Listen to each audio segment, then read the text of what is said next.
What's the most disturbing secret you've discovered about someone close to you?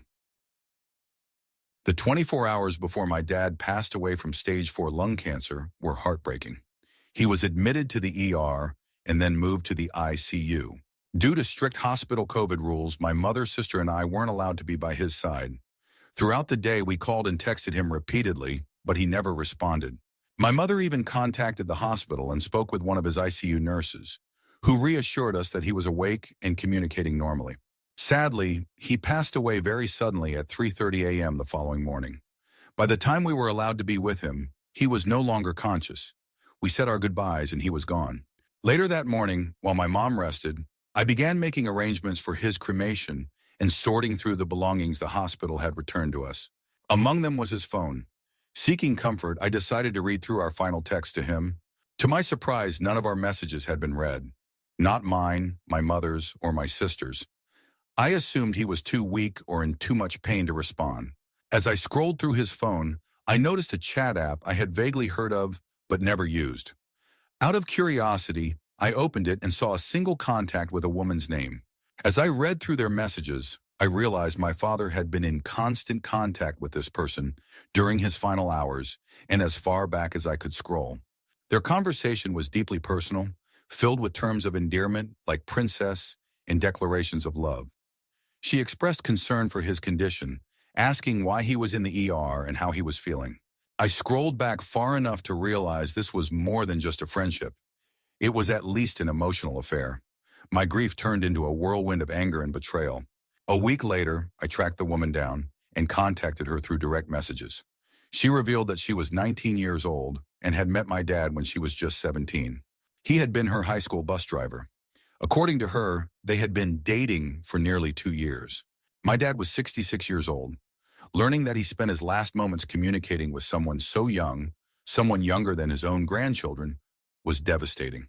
I hope it brought him some happiness in his final days, but it left me with a bitter truth I'll have to carry for the rest of my life.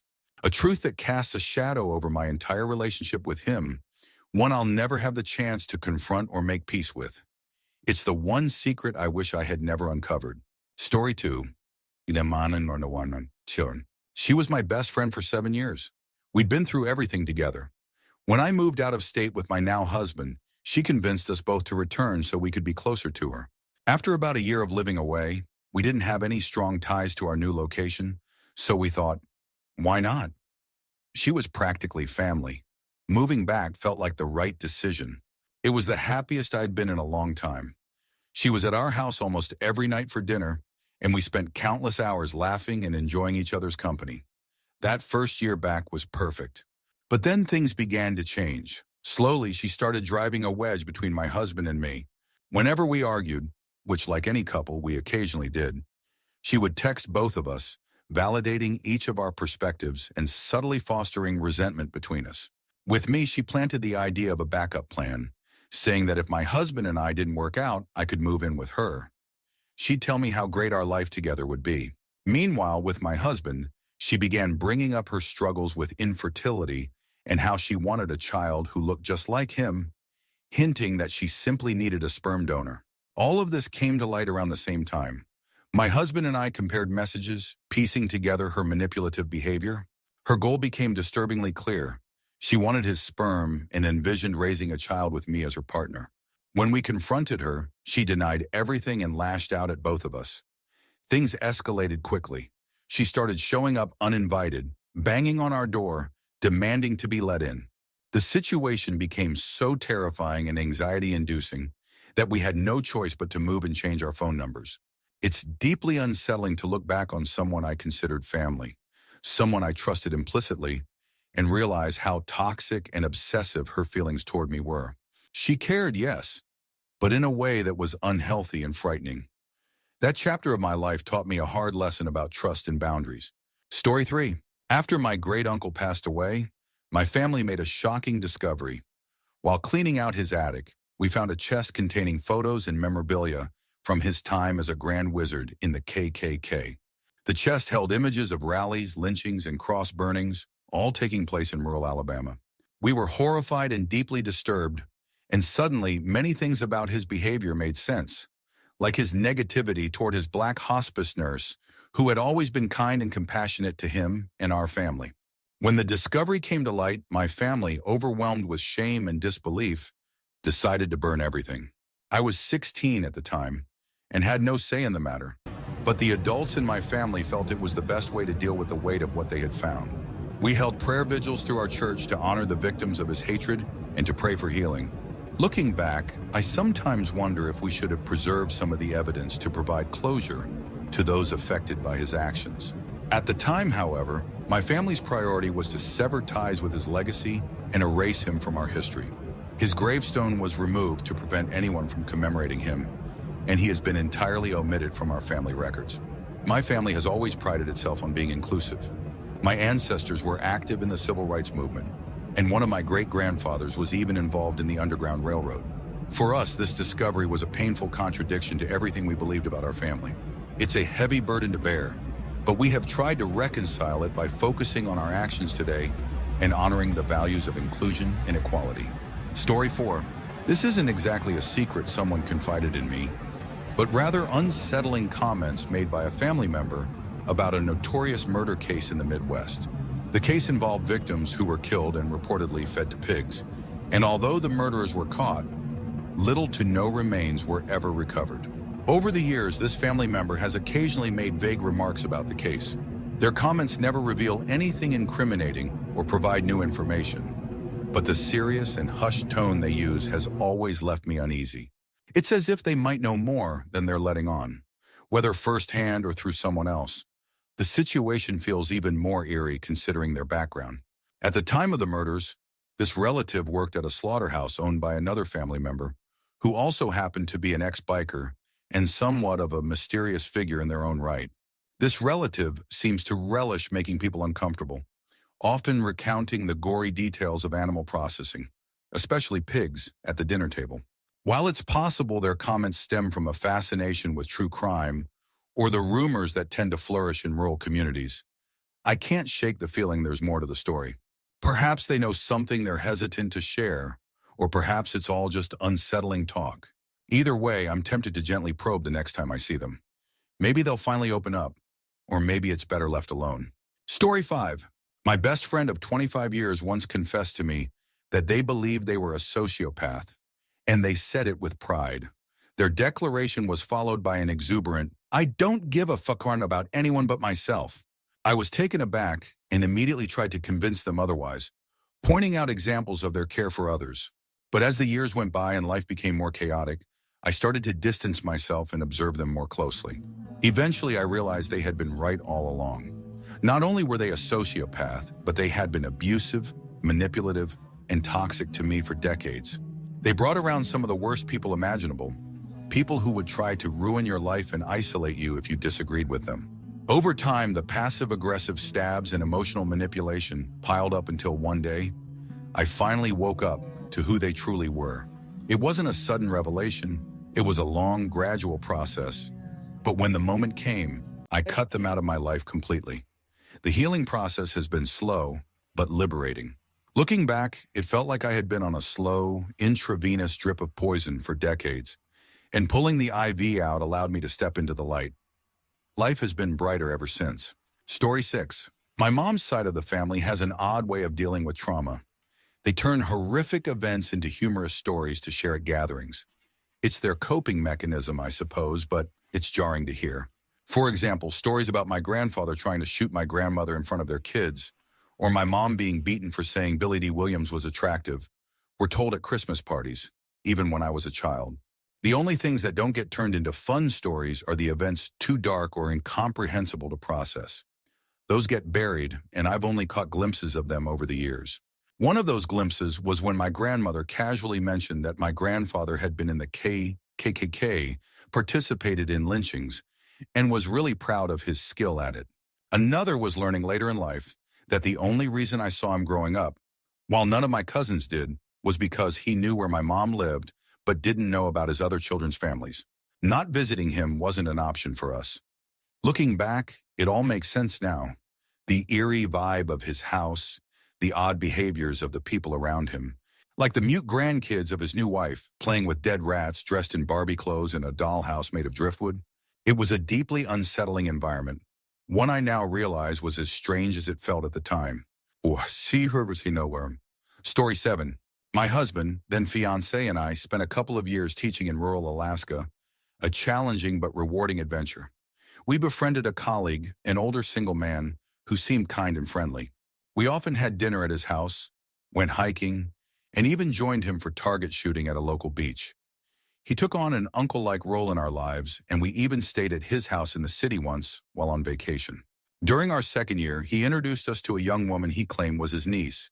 She lived with him, saying she was taking online classes to graduate after having trouble living with her father.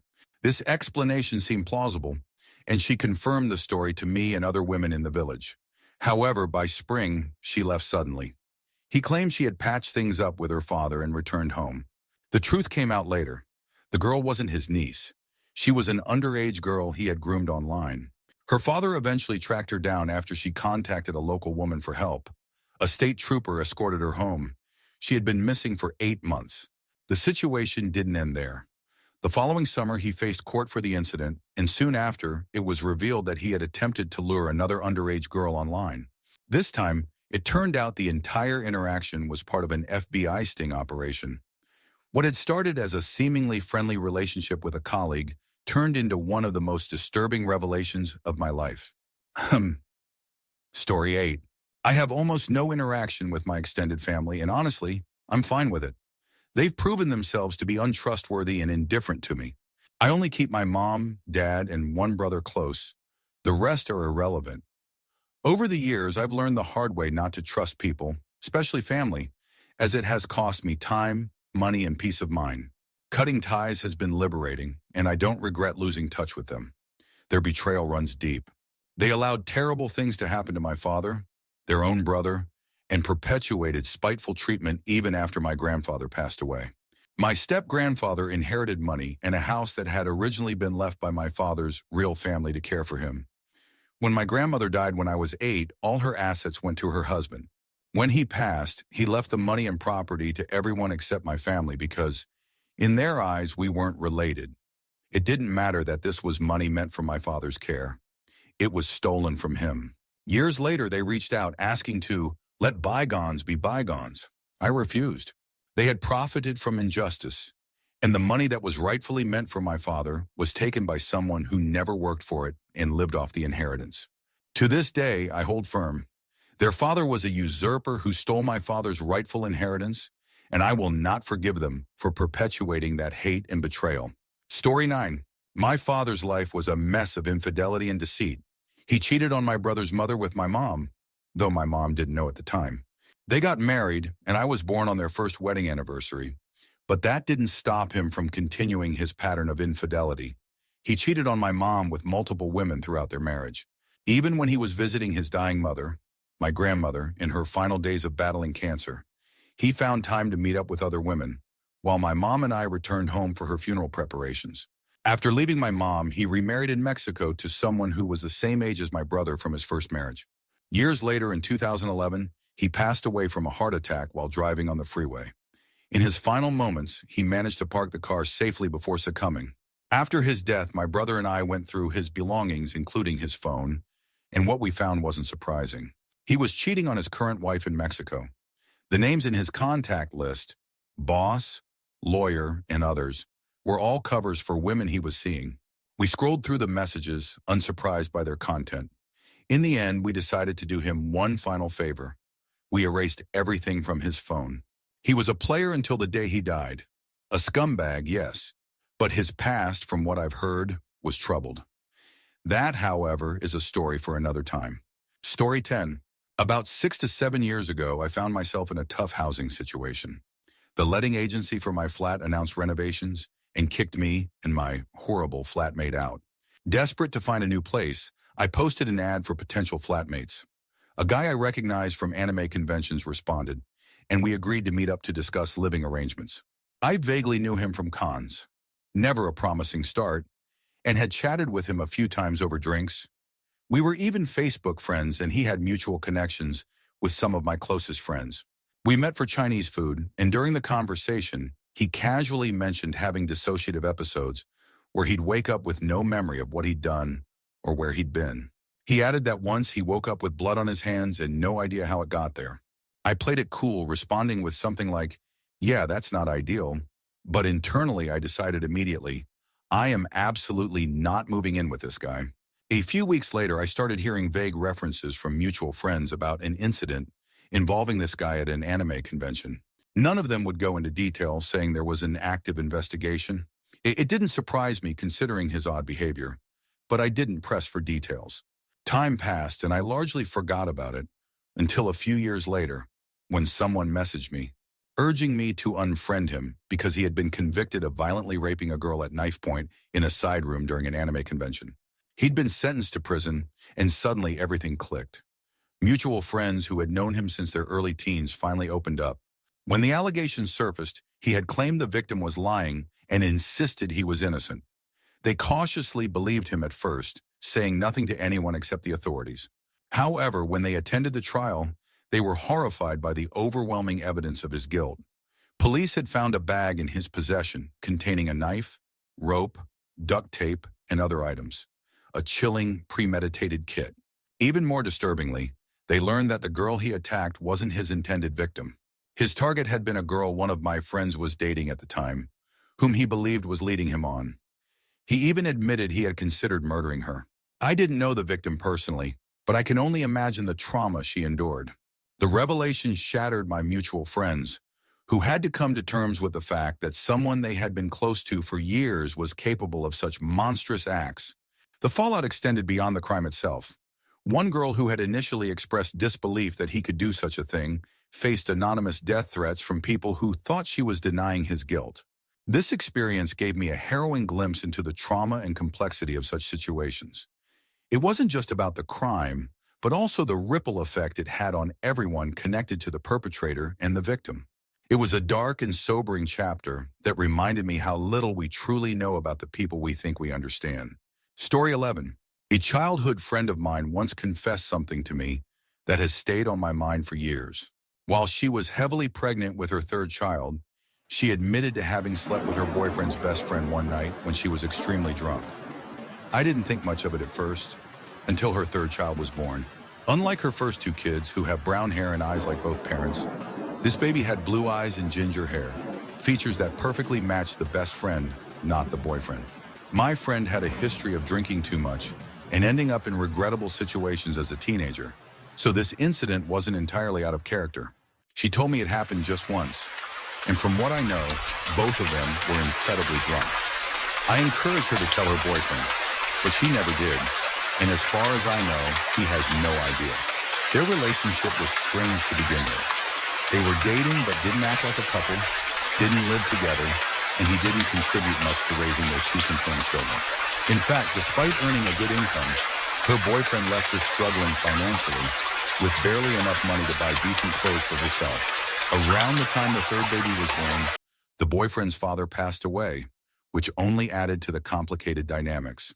I'm not sure if her boyfriend ever suspected anything, or if he even cares, given the nature of their relationship. It's not that I condone cheating. I'm firmly against it, but I don't feel like it's my place to interfere. No paternity test has ever confirmed anything, and I've been out of contact with both of them for years now.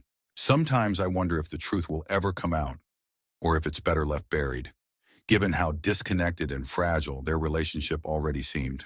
Story 12. This isn't disturbing, but it's one of the most shocking things I've ever learned about my family. My great-grandfather, who passed away when I was about 8, never spoke about his time in the military. We knew he had served in World War I as a 17-year-old. He lied about his age to enlist. And we knew he was wheelchair-bound due to injuries he sustained. Beyond that, he never shared any details of his experiences. After his death, my parents were sorting through his belongings when they found something incredible. A Victoria Cross, the highest British military award for bravery in the face of the enemy. Curious, they did some research and uncovered the story behind it. He had fought at the Battle of the Somme. He received the Victoria Cross for his heroism, but he never told anyone. Not his wife, not his children, not his grandchildren. He never wanted recognition or praise for his actions. I imagine he didn't want to relive those traumatic moments, and he likely believed he was simply doing what anyone would have done for their friend. The quiet strength and humility of men like him from that era is something I deeply admire. They were truly made of different stuff. Story 13. This feels like something out of a daytime soap opera, but it's my life. I hope this all makes sense. My parents have been married for over 30 years. About 10 years ago, when I was 27, I found out a huge family secret. My mother was married to someone else when she was 19 and had a daughter with him, my half-sister, Claire. Up until that moment, my parents had pretended she didn't exist. I had no idea she was out there. At the same time, I also learned that my eldest brother, Sam, is actually my half-brother. Sam had always seemed distant, leaving home when I was very young and returning briefly when I was 16, only to disappear again after an argument with my parents when I was 18. Suddenly, everything made sense. Why my parents were so critical of him and why he cut ties with them. The revelation came when Claire reached out to my other brother, Peter, on Facebook and told him point blank that she was our half-sister. Peter was furious, which forced my parents to come clean. During the conversation, my mother casually mentioned that Sam was also her first husband's son. When I asked her, wait, so Sam is my half-brother? She responded with a dismissive, well, duh. She turned on the waterworks, and at the time I comforted her. But over the last decade, I've grown to resent my parents for hiding so much. They claim they were protecting us, but I'm certain they just never intended to tell us. Claire's story is heartbreaking. When my mom married my dad, they tolerated Sam but completely rejected Claire. She ran away from home several times before my grandmother took her in permanently. My grandmother, whom I only met twice in my life, raised Claire from the time she was 4. Now I understand why my mom avoided all contact with my grandmother and grandfather when I was growing up. To this day, my parents pretend everything is fine, but I haven't been able to recover from their betrayals. My mother's texts give me anxiety. I moved 2 hours away 8 years ago, and they've never offered to visit me. Yet they expect me to visit every Christmas and guilt trip me when I don't. Writing this is making my heart race, but it feels good to finally put it into words. Thank you to anyone who took the time to read this. It means more than you know. Story 14. My youngest brother, who everyone saw as a sweet, sensitive kid, shocked us all when we learned he had been having an affair with his girlfriend's mom. He even called her mom before they ran off together to get married after his girlfriend caught them in bed. To make matters worse, he was later kicked out of the army because his girlfriend's dad, an army chaplain, discovered the affair and reported him. Apparently, the army doesn't take kindly to officers sneaking around with other men's wives, and my brother had already been warned multiple times. We didn't know the full story at first. He had told us he was dropping out of high school in his senior year to live with his girlfriend's family until they were both 18 and could get married. My parents were concerned and tried to change his mind, even taking him to counseling. However, during a private session, the counselor expressed concerns that my brother might hurt himself or our parents, so they reluctantly let him go. Not long after, he sent us a letter saying he never wanted to hear from any of us again. A few months later, everything blew up. His girlfriend caught him with her mother, and he was discharged from the army. While cleaning out his room to make space for a baby, we discovered a stash of items he had stolen from us, and letters where he detailed how much he hated everyone in the family, except me, whom he referred to as a lonely loser. The latest update we've heard is that he now works at Home Depot, married his ex-girlfriend's mom, moved in with her mother, and is considering going to electrician school. Despite telling us he never wanted contact, he's apparently bitter that my parents haven't tried to reach out to him. My parents are devastated, but have chosen to respect his wishes for no contact. Everything we know about him now comes from mutual friends, his ex-girlfriend, and his mommy wife's Facebook updates. It's a bizarre and painful situation for the whole family, and none of us know how to make sense of it. Story 15. When I was in 8th grade, my dad started his own business. Around the same time, my grandfather tragically committed suicide. He was kept on life support for 6 months before passing away, and the aftermath of his death seemed to set off a chain of events that unraveled our family's stability. Shortly after my grandfather's death, my dad's business went under. We had to file for bankruptcy, lost all our savings, and even had to give up our car. Eventually, we moved to a different city and into a small apartment. My dad found a new job, but the transition was incredibly difficult. The financial strain and emotional toll had long-lasting effects on our family, lasting for over a decade. For years, my dad told me that we lost everything because of my grandfather's death. The medical bills, the time away from work, and the stress that followed. Believing that narrative fueled my passion for suicide prevention charities. I felt like I understood firsthand the ripple effects of such a tragedy. However, after my dad passed away, I was sorting through his papers and uncovered a lawsuit he had been involved in. It turned out that he had been sued for aggressively sexually harassing a female graphic designer at his business. She had filed a complaint, and when he fired her in retaliation, she sued him. He lost the case, and the resulting legal and financial fallout had bankrupted us. This all happened right before my grandfather's death. Learning the truth after so many years was devastating. The story I had clung to, the one that shaped my understanding of our family's struggles, was only partially true. My grandfather's death was undoubtedly tragic, but it wasn't the sole reason we lost everything. It's hard to reconcile the father I thought I knew with the man I discovered in those documents. Story 16. For 23 years, I believed my dad hated me and loved my brother. My childhood and teenage years were brutal. The only time he spoke to me was when he was yelling. We'd sit across from each other at the dinner table, never making eye contact, and I think we might have exchanged words twice a year, even while living under the same roof. But with my brother, he was affectionate, close, and warm. It tore me apart. I grew to hate him deeply, but it messed with my head because I hated that I hated him. And I knew he hated me even worse. It wasn't until my grandmother, who was like a mom and best friend rolled into one, finally told me the truth when I was 23. She revealed that he wasn't actually my biological dad. My real dad had left before I was born, and my mom met the man I called Dad when I was 1. Once my brother was born, his biological son, he resented me completely and treated me like I didn't belong. I was relieved to know the truth, but also deeply embarrassed. Growing up, friends would often ask me if he was my real dad because of the way he treated me. I always defended him, saying, "Of course he is. My mom wouldn't lie to me about that." But she had. No matter how bad things got, she never said a word. It left me with deep trust issues and a lifetime of wondering why no one told me sooner. Story 17. Back in 2010, my brother and I spent summer break with our grandmother, our dad's mom. A couple of weeks after we returned home, my grandmother called our mom, furious, claiming I had stolen $7,000 from a safe at her house.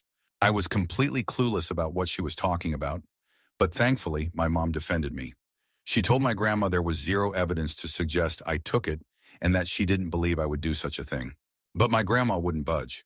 She was convinced it was me and declared I was never allowed back in her house and that she didn't want to see me anymore. She insisted that the money was for something important and made it clear I was exiled from the family. From that moment on, my grandmother didn't speak to me for 7 years, not until 2017 when I had my first child. Here's the kicker. Earlier this year, I found out it wasn't me who took the money. It was my brother. And even though she found out the truth back in 2011, less than a year after the incident, she never confronted him about it. She didn't cut him off, didn't demand the money back, and didn't even apologize to me. Instead, she continued to shut me out for another 6 years while maintaining a close relationship with my brother.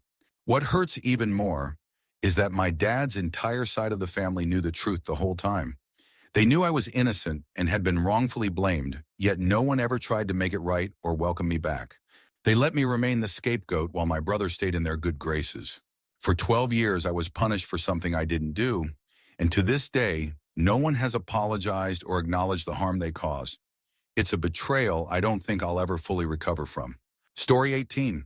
My cousin had a full-ride football scholarship and a bright future, but he gave it all up out of loyalty to his then-girlfriend, now wife.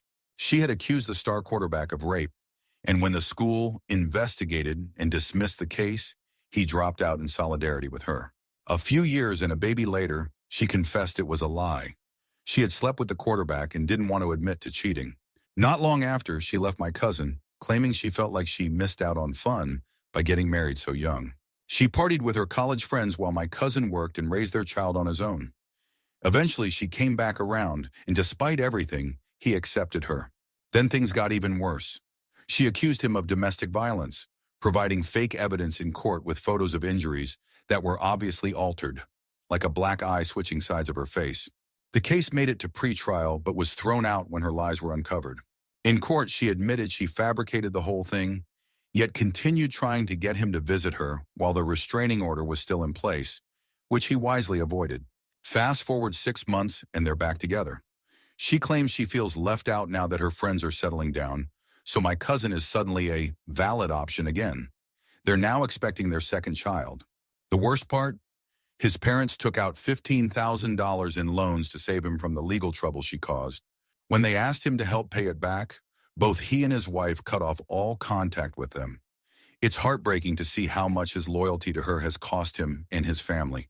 Story 19. I spent 10 years with my ex-partner, raising his kids and having a baby together, only to find out 18 months after we separated that he had been cheating on me for most of our relationship.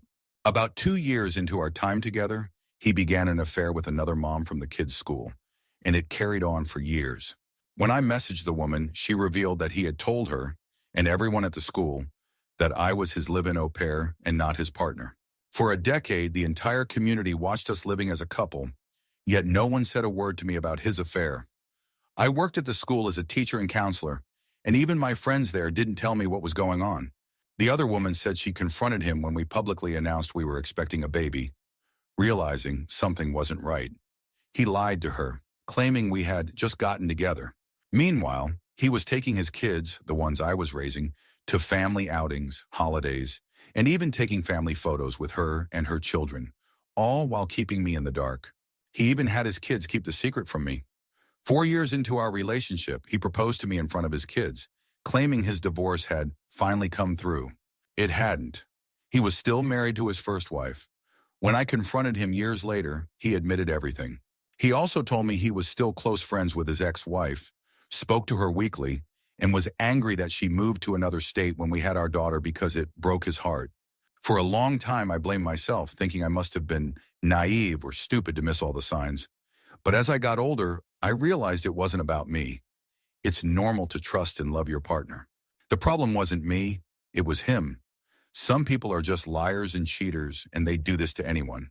That realization gave me some peace, but it doesn't erase the betrayal I felt for so many years. Story 20. When I was 14 or 15, my cousins moved in with my family. First one, then the second, and eventually their stepsister. They came to live with us because their father, who had married an abusive woman, was incapable of taking care of them. Over time, the stepsister left on her own, and the first cousin was asked to leave due to how she treated her sister. Eventually, it was just me, my mom, my brother, my sister, and my second cousin, SC, who I came to see as a sister. Around that time, my mom started dating a man we'll call C. After 10 years of focusing on us, it seemed like she finally found someone who made her happy. He was fun, supportive, and came to watch my school plays. He became a part of our family and we all accepted him. Tsitsi and I shared a room with a bunk bed. Her bed was the bottom double and mine was the top single. When she stayed at her mom's overnight, her mom was a raging alcoholic, I would sometimes sleep in her bed because I'd never had a double bed before. One night while she was away, I noticed something stuffed inside her pillowcase. I reached in and pulled out a belt and a shirt, C's shirt. It's sure C kept a diary, and I knew that was where I'd find answers. What I read shattered me. After everything my mom had done for her, giving her a new start in a safe home, SC had been sleeping with C for months. She was 17, he was 41. That was 14 years ago. SC and C stayed together for a long time, but recently I found out that she's now single and heartbroken after being betrayed. Meanwhile, C is apparently still not single. It's a bitter twist of irony that leaves me feeling a mix of anger, sadness, and disbelief at how things turned out. Story 21. My older brother started dating my best friend when she was 16, and he was 19. She told me about her feelings for him, but was afraid I wouldn't support their relationship. While I found it slightly uncomfortable, I decided to support them because they were both lonely and seemed to connect well. At first, everything seemed fine, but I started noticing inconsistencies in her behavior. She would claim to love things like kickboxing, but never participated with us, saying she didn't like sweating. I shrugged it off, thinking maybe she was trying to impress my brother. Their relationship lasted about 3 months before she called me, saying she wanted to break up with him because her parents didn't approve. I told her it was her decision to make, not her parents. Later she called again, crying, saying she'd ended things and was proud of herself. I supported her, but knew my brother would be crushed. He had always talked about her like she was the center of his world. Not long after, I discovered the texts she had sent him when breaking up. They were cold and cruel. She told him their relationship was never meaningful, that he wasn't interesting, and that she never thought they'd work. This devastated him, and for the first time, I had to comfort him as his little sister. He confided in me, and seeing him so heartbroken made me resent her. A few days later, she joked at the mall about getting with someone's rich dad, which her older brother shut down, saying, "Time and place." Her behavior and attitude started to change, and she became distant. Her family also started acting strangely. Her mom would end conversations abruptly, her dad accused me of being disrespectful, and her baby cousin became snooty. Eventually, she ghosted me and my other best friend, blocking us without explanation. Her mom began posting passive-aggressive, fake friend messages on social media, tagging her daughter and saying things like, "Friends are temporary, but family is forever." I had never spoken poorly of her, always encouraged her, and thought of her as family. I was devastated. A year later, she reached out and revealed the truth. My brother had been trying to isolate her, telling her she wasn't his type, that her family was controlling, and that he was the only one she could trust. He even lied, saying I constantly talked down about her and encouraged her to cut ties with me. It was shocking to realize that my own brother had gone so far to manipulate her and ruin my friendship, just so he could have her for himself. It was a betrayal I never expected from either of them. Story 22. In university, I was part of a close-knit group of friends who prided ourselves on building an intentional community. We held weekly dinners, pooled resources, and often opened our doors to help those in need. Many in the group were budding activists involved in issues around race and LGBTQ+ discrimination. One of my coworkers at the time was going through a lot. She'd been kicked out of her house for being a lesbian and was grieving her grandmother's declining health. I introduced her to the group, and we all welcomed her with open arms. I even spoke to my mom, who agreed to let her live rent-free in my old room until she could get back on her feet. A few weeks into this arrangement, my mom called me, saying the girl had to leave because things weren't right. This caused a huge stir in my friend group. The girl accused my mom of being homophobic, which led to me being essentially ostracized from the group, except for a few who felt something about the girl's story didn't add up. I went home to find my old room completely trashed. Garbage bags everywhere, dirty dishes thrown away instead of washed, and just an overwhelming mess. On top of that, my mom revealed the girl was using drugs, was an alcoholic, and had been verbally abusive toward her. The girl begged not to be kicked out, but we gave her until the end of the month. My grandfather and someone from the group helped her move out. While cleaning the room afterward, I found several checks in the name of her late grandmother, which she had been using to buy expensive art supplies. We contacted her family and discovered the truth. Her parents hadn't kicked her out because she was gay, but because she had been stealing from her dying grandmother, who she was supposed to be caring for. She had also been committing fraud by using her grandmother's Social Security money. We reported her for fraud, but when I tried to explain what had happened to the group, they didn't believe me. Only one person, who had experience with addiction in their family, recognized the signs. It was heartbreaking to lose so many friends who refused to see the truth and continued to label my mom as hateful based on the girl's lies. Story 23. This story still unsettles me, and I'm not sure what to make of it. A few years ago, I was living with my then boyfriend, now ex. The relationship wasn't great. He was clearly struggling with mental health issues but refused to seek help. As a result, he was emotionally abusive and neglectful. One night, during a seemingly casual conversation, he opened up about something that still haunts me. He admitted to killing someone who had solely assaulted his sister. I don't know if this was true or a manipulation tactic, but it terrified me. He knew I was already afraid of him. He had threatened to hit me before, and this confession only made things worse. One day while he was at work, I went onto his computer to find a game to transfer to mine. We didn't have internet access. While searching, I found a disturbing collection of files, documents on how to hide a body, guides on the best ways to kill someone, instructions on building bombs, and a copy of the anarchist's cookbook. I confronted him about it, telling him I didn't feel safe knowing he had those files. His response was chilling. "I'm keeping them, and I don't care about you, myself, or anyone else." That was the breaking point. I ended the relationship on the spot, and he moved out shortly after. Not long after he moved out, my little gray cat went missing. I still don't know if it was a coincidence, but I never found him, and it breaks my heart to think of what might have happened. On a brighter note, 2 years ago, a stray cat wandered into my yard. I gave him a piece of steak, and he's been with me ever since. He's currently asleep on my chest as I write this, and I'm grateful every day for his comforting presence. Story 24. My uncle is one of the best family men I've ever known. Growing up, he was like a father to me since my dad wasn't around much. He's one of the funniest people I know and absolutely amazing with kids. He even learned to play Minecraft at 60 just to bond with his nephew and ended up loving it. My mom always says he's the best brother she could ever have. But I've learned that his past was far darker than the loving man he is today. As a teenager, my uncle was nothing like the person I know now. He tormented my mom, his younger sister, and at 17 he was arrested for a violent gang-related crime and disowned by the family. While in prison, he was jumped and disfigured by a race gang. After being released, he lived with a biker gang, and for the next 20 years, my family didn't know if he was alive or dead. At some point, he went back to prison for manslaughter. Eventually, he married and decided to leave that life behind.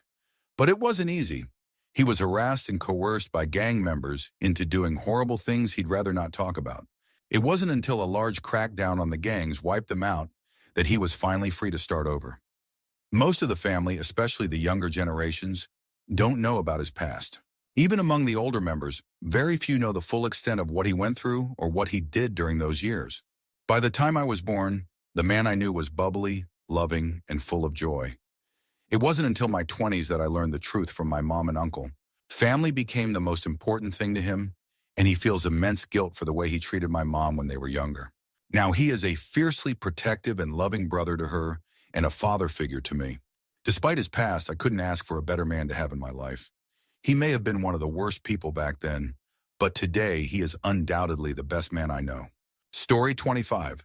A few years ago, I was part of a regular D&D group with some people my partner met through work. Even after he left that job, we continued playing with the group for several months. One night, one of the players, G, didn't show up. He didn't call or text, which was unusual. A few days later, he messaged the group, apologizing and promising to be back for the next session. At the following session, G, who lived nearby, asked if he could hang out at our place afterward. We agreed, and after some casual conversation, he asked if we wanted to know why he had missed the last game. He made us promise not to tell anyone, and we reluctantly agreed. G confessed that he had been at the police station because they had confiscated his phone and laptop. When we asked why, he admitted he had been looking up child pornography.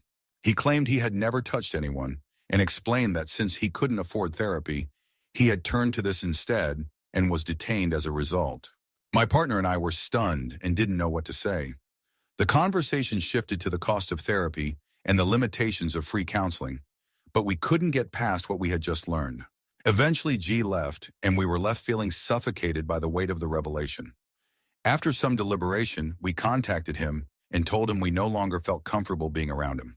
We asked him to leave the D&D group, but assured him we wouldn't tell the others what he had shared. He agreed and exited the group. For weeks, I felt uneasy in my own home. G had been there. He knew where we lived. It didn't help that he had a young child of his own. While I hoped the police were managing the situation and that his visitation rights were being addressed, the thought of someone like that having any access to children was deeply unsettling. We finished the campaign and drifted from the group over time. I kept my promise not to tell anyone about G, but I've often wondered if I made the right choice. The idea that someone you think you know can hide something so horrifying still haunts me. I don't live in that house anymore, and I try not to think about him, but the memory still gives me chills. Story 26. There was an older Croatian man in my community, known as a saint for his incredible generosity. He helped countless immigrant families settle in Canada, teaching them English, giving them a place to stay, helping them find work, and even connecting them with local job opportunities. Despite his wealth, he lived alone and never married or had children. He was deeply respected, but the truth of his past was far darker than anyone imagined. My grandmother, who knew him well, told me his story. During World War II, he was forced to serve as an assassin for the Ustaše, a Croatian extremist army influenced by the Nazis. One day, he and his best friend stumbled upon a hoard of Nazi gold. They stole as much as they could carry and had to literally kill their way out of Europe to escape with their lives. They fled to Canada, where the stolen gold netted each of them nearly $100,000 at the time, equivalent to about $2 million today. A few years later, his best friend passed away and left all of his money to the saint. Overwhelmed by guilt for the atrocities he had committed, he spent the rest of his life using his wealth to help others, especially fellow immigrants, start new lives in Canada. He never returned to Croatia. Despite his dark past, the man was revered for his generosity. His funeral was simple yet drew an enormous crowd. Dozens of families came to pay their respects to the man who had changed their lives for the better. My grandmother, who had always spoken highly of him, hinted that she may have had feelings for him, but she remained loyal to my grandfather, even after his passing in the 1970s. The saint's story is one of redemption. A man who carried unimaginable guilt but dedicated his life to trying to make amends. It's incredible how someone with such a dark past could become a beacon of hope for so many, though the weight of his history likely followed him until the end. Story 27. My parents used to live in a rural community where neighbors were far apart, but everyone knew each other. Among them was an elderly couple who lived 3 houses away. They were kind people. The wife tended to her garden, and the husband was always helping neighbors with his truck, even driving those without cars to a bus stop 13 kilometers away. He once drove my 13-year-old sister there during this time, which was almost 10 years ago. One day, they both seemed to disappear. For nearly a month, their house was silent. The garden was neglected, the truck sat unmoved, and their cats wandered off to other neighbors for food. Concern grew, and after 2 weeks, some neighbors went to the police. The authorities dismissed their concerns, saying the couple had been hospitalized after a serious accident and couldn't have visitors. A month later, the couple reappeared. The husband was now in a wheelchair and could barely speak, and the wife had scars on her face and neck. When asked about the accident, they avoided the subject. People assumed it was post-traumatic stress and stopped prying, instead trying to support them. Over the next year, they adjusted to a new routine. The wife would wheel her husband around the neighborhood, chatting with people while he stayed silent but gentle in demeanor. About a year and a half after the accident, he passed away. A few months later, she died too. It wasn't until their son came to handle their affairs that the truth emerged. The accident was actually an attack. The husband, suffering from a senile crisis, had stabbed his wife 16 times with a kitchen knife. He only stopped when he fell and broke his hips. Despite her injuries, she crawled to the phone and called their son, who rushed them both to the hospital. Her wounds, though numerous, were not deep, allowing her to survive. Their son explained that she never resented her husband for the attack. She insisted on keeping it a secret because she didn't want the community to shun him or treat him poorly. Her husband never recovered mentally, believing everyone around him to be spies and threats. To this day, it's hard to process how such a kind couple could have endured such a violent situation without anyone knowing. Story 28. When I was 26-27, my best friend went to prison for causing death by dangerous driving. He had no prior criminal record, showed full remorse, and behaved well in prison, so he served about 15 months of a 2-year sentence. During this time, I visited him 3 or 4 times, traveling with his fiancée to the prison, which was 3 hours from our hometown in southwest England. On the drives down, his fiancée and I made small talk. I got along with her well enough, though some people, my girlfriend at the time and other friends of my best mate, had a poor opinion of her. During these trips, she often emphasized how much she loved him and couldn't wait for him to come home. She said she'd wait as long as it took. Given that his mother had passed away while he was incarcerated, I was relieved to hear he at least had her support. However, there were rumors, even before he went to prison, that she was unfaithful. Neither of us believed them. It didn't seem possible. He was either at work or home with her before he was jailed. How could she have been cheating? On our last trip together, about 3 months before his release, we stopped for snacks. She left her phone on the seat while she went into the shop. A message popped up, and the opening line read, "I can't wait to F you again this." That was all I saw, but it was enough. I sat in the prison visitors hall that day, watching my best friend and his fiancée talk about their future, their excitement to get married, all the while knowing she was sleeping with someone else. I couldn't tell him, not while he was grieving his mother in prison. I worried it might push him to harm himself. He found out soon after his release. She left him 2 weeks before their wedding, causing them to lose the £5,000 deposit they'd paid for the venue. It turned out she had been sleeping with her manager at work from the day he went to prison, and possibly even before. I was heartbroken for him. He'd already lost so much, and to find out that his fiancée had been betraying him for years was a cruel blow. It's something that still makes me angry to think about, even now. Story 29. When I was in high school, I had some issues with my stepmom and had to leave home. A good friend's family kindly let me stay with them so I could finish school. My friend was mixed race with a tall white father and a petite Asian mother. One day we went out to the woods to drink some beers and share stories. One friend told us about how his brother had died as a passenger in a fleeing car. The driver had taken his friends along for what he claimed was an errand, but it turned out the errand was raping his own aunt. When the cops showed up, the driver fled and crashed, killing my friend's brother. It was a horrifying story. Then the friend I was staying with shared his own story. His father had gone to a college reunion, reconnected with an old flame, and decided he wanted a divorce. He had a family meeting where he told them about the affair and his plans to leave. Everyone knew what to expect, or so they thought. One night, while my friend and his sister were watching TV, they heard strange noises from upstairs. Initially, they thought their parents were laughing and might have reconciled. But then they heard a scream and rushed upstairs. What they found was horrifying. Their father had their mother in a headlock, and there was blood everywhere. His father's eyelid was hanging off his face. It turned out that his mother had attacked him while he was napping, hitting him with an axe and then trying to finish the job with a kitchen knife. That night, I returned to their house and made sure to be on my absolute best behavior for the rest of my stay. Story 30. I used to go to a lot of festivals with the same group of people. Close friends, friends of friends, and occasionally new faces. One guy in the group, let's call him Jay, was someone I only ever saw at festivals. We got along great, always had good conversations and vibed well at parties. While we weren't close enough to hang out outside of festivals, I still considered him a friendly presence in the group. One day, someone from the group sent a news article in our WhatsApp chat. The article showed a blurred picture of someone who looked disturbingly like Jay. The name didn't match at first, but later, we realized the article used his full name, not the nickname we knew him by. The story said that the man had driven his car into an oncoming truck.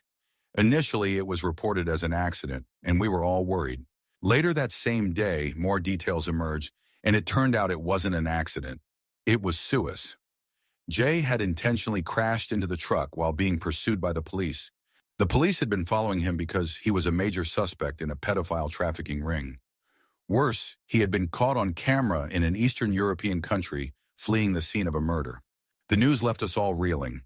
Jay had seemed so normal, so friendly. We had shared laughs, hugs, and countless good times. But as more information came out, it became clear he was involved in horrifying crimes, including unspeakable acts against children. Even now, years later, I feel sick thinking about it. The idea that someone I trusted and had good times with was secretly living such a dark, monstrous life still makes my skin crawl. It's a chilling reminder that you can never truly know someone. Story 31. At my previous job, I had a boss who was a kind woman, but a bit of a drinker. She knew I'd been through some horrendous experiences with my ex-husband, and one evening, after too much alcohol in her coffee cup, she decided to share her darkest secret. She had taken time off work the previous year, officially for a ruptured ovarian cyst. But that wasn't the truth. She revealed that her ex had raped her, strangling her with a dressing gown cord until she passed out. This assault resulted in her becoming pregnant. She was petite and didn't show, nor did she tell anyone about the pregnancy. At about 7.5 months, she went into labor and gave birth to a boy who, she said, looked exactly like his dad. She felt she couldn't parent the child, so she gave him up for adoption and used the ruptured cyst story to explain her absence from work. Her rapist ex didn't know about the child, and she was terrified he would kill her or search for the boy if he ever found out. She mentioned that the adoption was closed, but part of the agreement allowed the child to look for his birth parents when he turned 18. This possibility haunts her every day. The next day, she either couldn't remember telling me or chose to act like she didn't. I left that job not long after, but I still see her occasionally. She's now in a long-term relationship with a new partner, but I've overheard people asking her, "When are you settling down and starting a family?" Or, "You don't have any kids yet?" I see her flinch every time. My heart breaks for her and the weight of her hidden pain. Story 32. I used to work with someone who pretended to have cancer for years. How they managed to pull it off still baffles me. They lied to their friends, family, partner, and even their children. At work, they became close to many colleagues, including me. We all thought they were genuinely sick. They went so far as to have coworkers drop them off at the hospital for treatments and then pick them up later. This person climbed to a prominent position in a national organization, and during that time, we organized a fundraiser to help cover their treatment in America. We raised over $50,000 and they took the trip, claiming it was for treatment. Later, we found out it was just a vacation. At that point, we were under the belief that the treatment was their last hope, and they only had months to live. Their partner even organized a rushed wedding so they could be married before they passed away. The truth unraveled when the organization began noticing inconsistencies in their story. An investigation revealed they didn't have cancer at all. It was an elaborate web of lies. They were ultimately charged with fraud. The betrayal shocked everyone who trusted and cared for them. It's still hard to process how someone could deceive their closest loved ones to such an extent. Story 33. My mom passed away 3 years ago at 48. After her passing, we were given some of her belongings, including her diaries and journals. Reading through them broke my heart. She wrote about things none of us knew she endured. Being beaten, having a bowl of hot pasta thrown at her, which scalded her face and chest, and being raped while violently ill and throwing up. There were so many dark secrets that she carried with her to her grave. Looking back, it hurts that she didn't confide in me. I was her firstborn, and though I was a handful as a child, I knew I was her favorite. She used to light up with a massive smile whenever I visited and cried when I left, even though I only lived 10 miles away. At the time, I thought it was just because she loved me so much. Now I wonder if it was because she felt safe when I was around and feared being alone. I wish she had told me. She knew I would have acted to protect her no matter what. She was my queen, and I would have done anything for her. Now I carry the weight of knowing how much she suffered in silence and how I wasn't able to shield her from it. Story 34. Growing up, the story of how my grandmother died was always presented as a tragic accident. The family told us that in the 1980s, she worked with the police and was killed during a robbery gone wrong. Apparently, the robbers tried to steal her car and purse, and when they discovered her police-related work items inside, they killed her. That was the narrative my siblings and I were given, and we never questioned it, especially since my mom was deeply affected by the loss. She was very young when it happened. Years later, after my great-grandparents passed, my mom had to sort through the family house in inheritance matters. During that process, she discovered the truth, which was much darker than we had ever imagined. My grandmother struggled with severe mental health issues, and the stress of raising 2 toddlers with my grandfather frequently absent due to work only worsened her state. One day, she locked my mom and her sister in another room for a nap. While they were asleep, she took her own life in the living room. The children were only let out of the room when their father returned home to find the devastating scene. This was the 1980s, a time when mental health struggles were deeply stigmatized. The family chose to hush up the tragedy, crafting the robbery story instead. My aunt, who was from my grandmother's first marriage, went to live with her biological father, while my mom stayed with my grandfather. He, unfortunately, succumbed to alcohol poisoning a few years later. I only learned this because my mom and her sister recently started reconnecting after years of estrangement. During one of their conversations, my aunt confided that there are days when she feels like she just wants to give up, like mom. It's a haunting family truth that adds layers of complexity to my mom's pain and the life she's had to navigate.